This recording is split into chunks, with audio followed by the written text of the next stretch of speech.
disappointed with the result at the end? Yeah, definitely disappointed. I guess you're right, we fought hard and we put them under pressure, and I guess,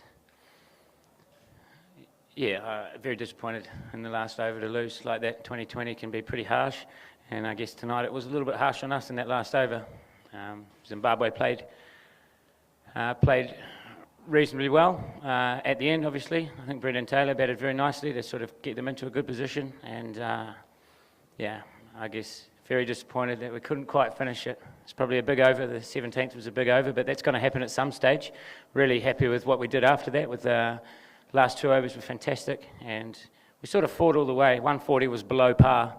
It was a below par score out there, and it was always going to be tough to defend. We had to have everything go our way, and we almost did, but not quite. So whilst disappointed, I'm also very proud of the fight from the guys with the ball and in the field. I think we outfielded them, and I think at times we also bowled extremely well to our plans.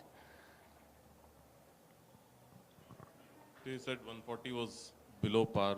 What was the thinking behind choosing to bat first, and could a more sedate approach have helped perhaps? There were few too many shots played at the start? Yeah, I think you never want to be 4 down in the first 6 overs, and that's what we were, and I have to take a bit of responsibility for that myself. In saying that, we've come here to play positive cricket, and we're not going to take a step back, so obviously you don't want to be 4 down after 6 overs, but after that we rebuilt okay. Some good batting. Tommy Cooper batted beautifully again. He sort of held us together, and I don't think, if you say like going a bit more conservatively at the start, yeah, okay, maybe, but I think our run rate was okay. We just lost too many wickets. We're not interested in coming here and getting 140, to be honest. I'd rather risk, I'd rather take a few risks that we're going to get 155, and because 155 is probably par out here. So, yeah, sort of 6 and 1/2 a dozen the other. Hindsight's a great thing. We don't want to be 4 down, but I also don't want to just get 140 for 5, so have to go reasonably hard at the start, first 6 overs. Yesterday, in the first game we were 67 for none after 6. I think we went pretty hard there too, but possibly we could have reined it back, but we still had wickets to hand throughout the innings, having had good partnerships, so yeah.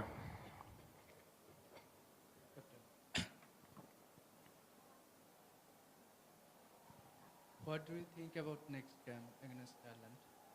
So the next game? What do you think about next game? Have we got any more on this game? Or should we go to the next game? Is there any more questions about this game?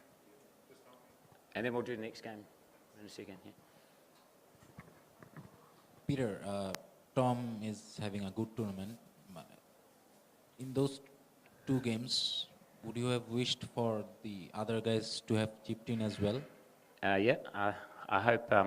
It's obviously nice to have Tom coming in there. He's a good player. But the rest of us, have to take a bit more responsibility as well. And I guess the first game, the openers put on 67 for none and 6 overs, so that was other people sort of pretty good contribution, to be honest. But moving forward, today we really relied on Tom, I guess. It's not going to be able to do that every day, every game. So hopefully the rest of us can contribute a bit more the next game. Yeah, you do see that. You do need someone to be your anchor. I thought Brendan Taylor did very well for Zimbabwe in doing that today. He's a quality player with a lot of experience, and he just sort of held that chase together quite nicely. So Tom did that job for us, and I would hope for a bit more bit larger contributions from others. It's true, yeah. Peter, did conditions change during the 2 innings? Was it easier to bat first, harder to defend? I think it was pretty good for batting the whole time. Might not have been quite as good as the first wicket we played on. I think it held up a little bit more. I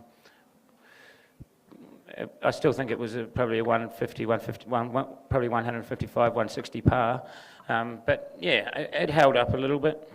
I didn't see the spinners get an awful lot of help all day. I just saw one ball from Mazakatsa which sort of popped up onto the glove, but other than that it was a good cricket pitch, and I think it remained a good cricket pitch. I'm not sure it got easier for batting or harder for batting. I just think it was pretty consistent, yeah.